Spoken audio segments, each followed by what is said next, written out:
जय हिंद। नमस्कार दोस्तों, मैं निरंजन स्वागत करता हूं। और दोस्तों आज की जो क्वेश्चन रहने वाले सी के मोस्ट इंपॉर्टेंट क्वेश्चन, आप किसी भी एग्जाम की दोस्त तैयारी कर रहे हैं, चैनल पर नए हैं तो चैनल को लाइक और सब्सक्राइब से जरूर करिएगा और अपने दोस्तों के साथ जरूर करिएगा ताकि हमें मोटिवेशन मिलता रहे। क्वेश्चन है कि कंचनजंगा भारत के किस राज्य में स्थित है। और दोस्त ये भारत की सबसे ऊंची चोटी हो जाएगी, सर्वोच्च चोटी हो जाती है सिक्किम में जो स्थित हो जाएगी कंचनजंगा। दूसरी कौन सी होगी तो K2 जो कि नंदा देवी, क्षमा चाहूँगा नंदा देवी जो कि उत्तराखंड में स्थित है। क्वेश्चन दूसरा क्या कहता है कि भारत की सबसे प्राचीन पर्वत श्रेणी कौन सी है। और दोस्तों आज की क्वेश्चन है 40 क्वेश्चन होंगे, लगभग 40 क्वेश्चन। कॉपी पेन लेकर बैठिएगा। तो इसकी जो सर्वोच्च चोटी हो जाएगी अरावली, और अरावली की सबसे ऊंची चोटी कौन सी हो जाएगी, गुरु शिखर। कौन सी हो जाएगी दोस्त, गुरु शिखर हो जाएगी। नेक्स्ट है कि अरावली पर्वत का सर्वोच्च शिखर क्या कहलाता है, अभी बता चुका हूँ। तो दोस्त गुरु शिखर कहलाता है। ये कहाँ पर पड़ता है, राजस्थान में पड़ता है। कि सबसे बड़ा हिमनद यानी कि ग्लेशियर कौन सा है। तो दोस्त सियाचिन ग्लेशियर हो जाएगा सबसे ऊंचा युद्ध स्थल, जिसे कहते हैं सबसे बड़ा हिमनद यानी कि ग्लेशियर हो जाएगा। नेक्स्ट क्वेश्चन है, अगला प्रश्न क्या कहता है कि हिमालय के सर्वोच्च शिखर की ऊंचाई कितनी है। अब दोस्त सर्वोच्च शिखर की ऊंचाई हो जाएगी 8,850, कहीं की 48 में मिलता है, यानी कि उसकी ऊंचाई बढ़ती रहती है, इसलिए यहाँ पे 50 देखने को मिला है। कि कौन सी पहाड़ियाँ नर्मदा और ताप्ती नदियों के बीच है। तो दोस्तों सतपुड़ा की पहाड़ियाँ हो जाएंगी। ये भ्रंश घाटी से होकर बहने वाली नदियाँ हो जाएंगी, नर्मदा और ताप्ती। ये दोनों नदियाँ एस्चुरी का यानी कि ये उसका निर्माण नहीं करती हैं, डेल्टा का एस्चुरी यानी कि ज्वारंद मुख बनाती हैं। नेक्स्ट है कि खैबर दर्रा कहाँ स्थित है। खैबर दर्रा दोस्त पाकिस्तान व अफगानिस्तान के मध्य स्थित हो जाएगा, यानी कि बीच स्थित होगा खैबर दर्रा। और दोस्त ये होगा मोस्ट इम्पोर्टेंट क्वेश्चन। नेक्स्ट क्या कहता है कि पाल धार दर्रा किन दो राज्यों को जोड़ता है। पालघाट तो दोस्त ये केरल व तमिलनाडु को जोड़ता है आपस में। नेक्स्ट है कि नाथुला दर्रा किस राज्य में स्थित है। नाथुला जो दर्रा है ये दोस्त हो जाएगा उत्तराखंड में स्थित नाथुला दर्रा। नाथुला दोस्त यहाँ पे कहाँ होगा, नाथुला और जलेपला ये हो जाएंगे सिक्किम में। माना नीति ये होंगे उत्तराखंड में। दोस्त ये क्वेश्चन पे जो थोड़ा सा गलत हुआ है इसमें, कि ये जो नाथुला दर्रा है ये दोस्त कहाँ पे हो जाएगा, सिक्किम में होगा। सिक्किम इसका राइट आंसर होगा, ना कि उत्तराखंड। उत्तराखंड में तो दोस्त माना नीति हो जाएगा और लिपू लेक यहाँ पे पड़ते हैं। नाथुला और जलेपला ये सिक्किम में स्थित है। ठीक है। नेक्स्ट कहता है कि जम्मू से श्रीनगर का मार्ग किस दर्रे से होकर जाता है। तो दोस्त यह दर्रा हो जाएगा बनिहाल दर्रा, और जवाहर सुरंग ये कहाँ पे पड़ती है, जम्मू कश्मीर में पड़ती है। ठीक है। क्वेश्चन है कि किस नदी के किनारे पर प्रसिद्ध महाकालेश्वर मंदिर स्थित है। और दोस्त मोस्ट इम्पोर्टेंट होगा ये नर्मदा नदी। महाकालेश्वर स्थित हो जाएगा कहाँ पे, मध्य प्रदेश में स्थित है। क्वेश्चन कहता है विश्व का सबसे बड़ा डेल्टा किन नदियों द्वारा निर्मित होता है। तो दोस्त गंगा एवं ब्रह्मपुत्र। और दोस्त ये विश्व का सबसे बड़ा डेल्टा होगा, और ये कहाँ पर स्थित है। तो दोस्त आप पश्चिम बंगाल लगा देना, यानी कि वेस्ट बंगाल इसका बिल्कुल सही आंसर हो जाएगा। नेक्स्ट कहते हैं जिसमें सदाबहार वन पाए जाते हैं। कि किस स्थान पर भागीरथी और अलकनंदा मिलकर गंगा का निर्माण करती हैं।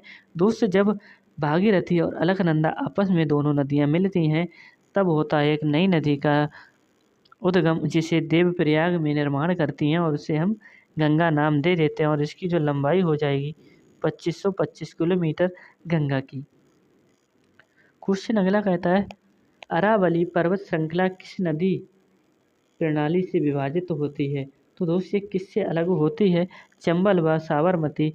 और दोस्त जो चंबल नदी है ये कहाँ पे बहती है, आपको यानी मैं ही बता देता हूँ दोस्त, कमेंट बॉक्स में आप ही बता देना। वैसे तो मैं बता ही देता हूँ चंबल कहाँ पे बहती है, ये आपको बता देना। लूनी नदी कहाँ गिरती है। दोस्त यह एक अंतर्देशीय अंतर्वाहित नदी हो जाएगी, जो कि केवल उसमें दिखती है।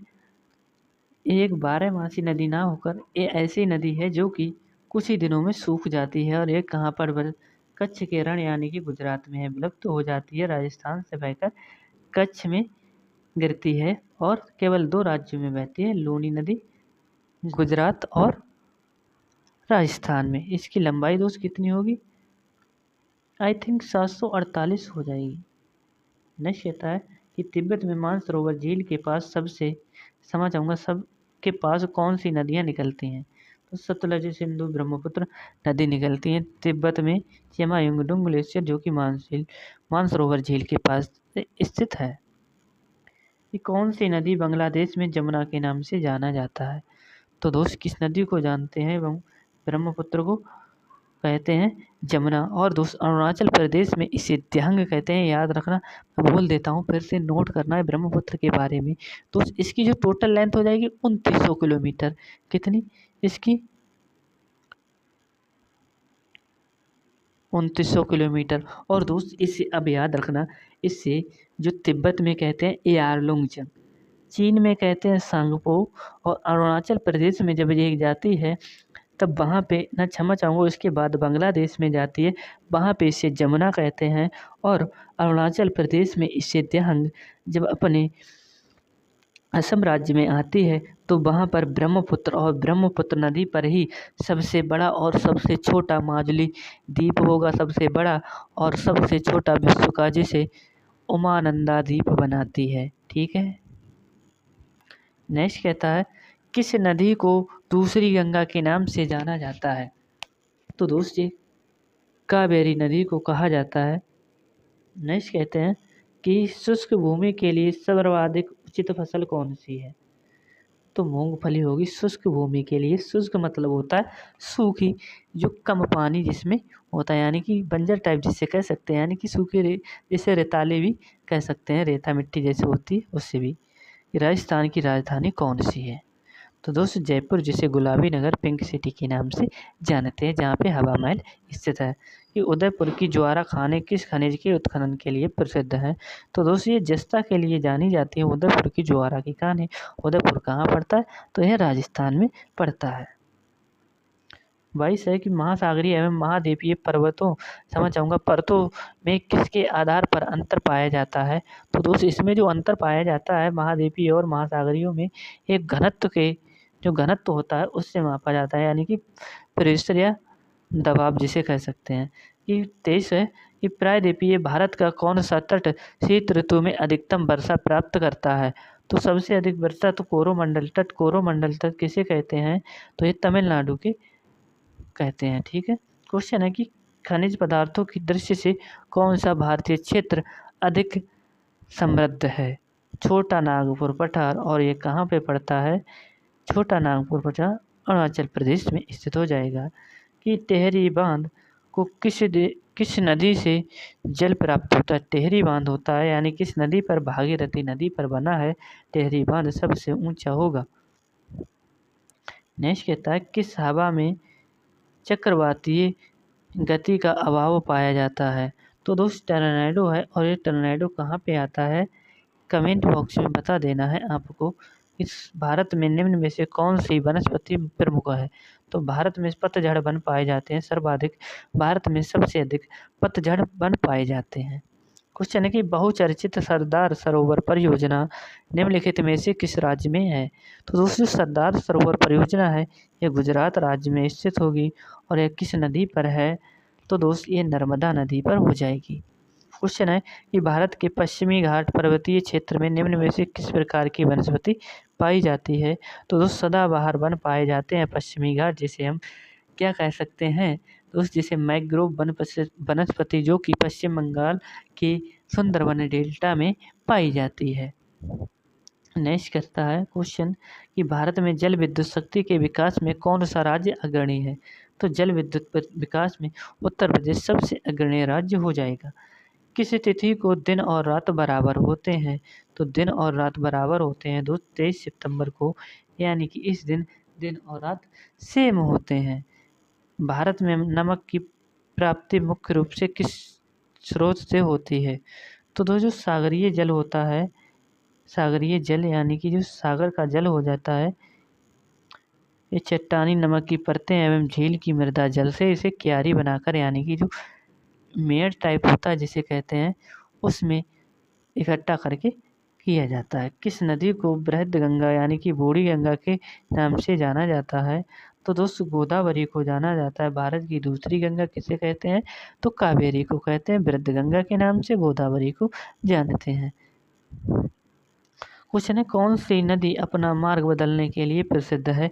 तो दोस्तों कोसी नदी होगी जो कि अपना मार्ग बदलने के लिए हो जाएगी प्रसिद्ध। और दोस्त ये बिहार का शोक कहलाती है। बिहार में शोक इसी से आता है।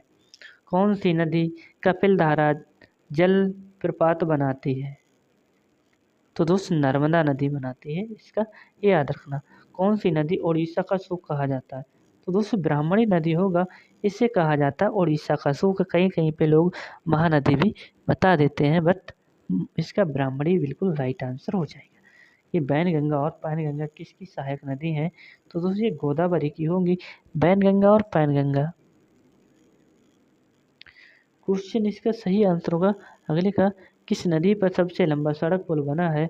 तो दोस्तों ये गंगा नदी पर बना हुआ होगा सबसे लंबा सड़क पुल। क्वेश्चन है कि कौन सी नदी विश्व का सबसे बड़ा नदी द्वीप बनाती है? और दोस्त छोटा भी यही नदी बनाती है। ब्रह्मपुत्र बड़ा होगा माजुली, छोटा होगा उमानंदा। नर्मदा नदी का अधिकांश भाग भारत के किस राज्य में बहता है? तो दोस्तों ये मध्य प्रदेश की अमरकंटक से निकलती है। नर्मदा नदी 1465 किलोमीटर इसकी लंबाई हो जाएगी। ये कौन सी नदी लिफ्ट वैली से या जिसे भ्रंश घाटी भी कह सकते हैं? तो नर्मदा और ताप्ती नदी दोनों बहें से बहती हैं। क्वेश्चन अगला है कि कौन सी नदी भारत व पाकिस्तान का जल समझौता हुआ था? तो 1972 होगा इसका राइट आंसर।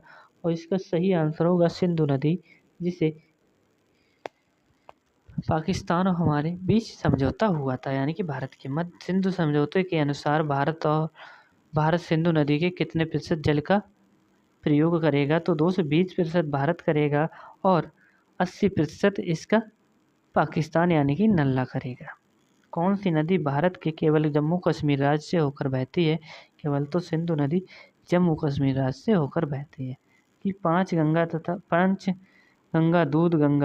पंचगंगा दूध गंगा और दोस्त पैनगंगा और बैनगंगा जो हो जाएंगी वो गोदावरी की होंगी। और पंचगंगा तथा दूध गंगा एक इसकी सहायक नदियां हैं तो कृष्णा की नदी हो जाएगी। कृष्णा नदी के किनारे एक हैदराबाद शहर स्थित है जिसे विजयवाड़ा जो कि हैदराबाद में स्थित हो जाएगा। क्वेश्चन है अगला कि दामोदर नदी कहाँ से निकलती है? मैं समझ रहा था दोस्त 40 क्वेश्चन होंगे, लगभग 50 क्वेश्चन यहाँ पे होने वाले हैं। तो क्या कहता है कि छोटा नागपुर के पठार से निकलती है और दामोदर नदी इसको 2 भागों में बांट देती है। किस प्रकार की मिट्टी के लिए न्यूनतम उर्वरक की आवश्यकता होती है? तो दोस्तों जो जलोढ़ मिट्टी है ये अपने भारत में कितने प्रतिशत 43 यानी कि 43% पर पाई जाती है। जलोढ़ मिट्टी सबसे उपजाऊ मिट्टी होती है। क्वेश्चन है कि भारत के समस्त स्थल भाग का कितना प्रतिशत जलोढ़ मिट्टी से आच्छादित है? तो दोस्तों ये 24% ना होगा 43% होगा। ये आच्छादित सबसे अधिक समतल पूछ रहा है। समस्त स्थल भाग का कितना प्रतिशत जलोढ़ मिट्टी से आच्छादित है? ये गलत क्वेश्चन होगा यहाँ पे दोस्त। आप 43 होगा इसका राइट आंसर। ठीक है। कि जलोढ़ मिट्टी में जब बालू के कणों और चीका की मात्रा लगभग बराबर होती है तो उसे क्या नाम दिया जाता है? दोमट नाम दिया जाता है। दोमट नाम दिया जाता है। और दोस्त आज का सेशन यहीं पे समाप्त होता है। लाइक जरूर करिएगा जिससे हमारा मोटिवेशन बना रहे। मिलते हैं अगली क्लास में, तब तक के लिए जय हिंद जय भारत।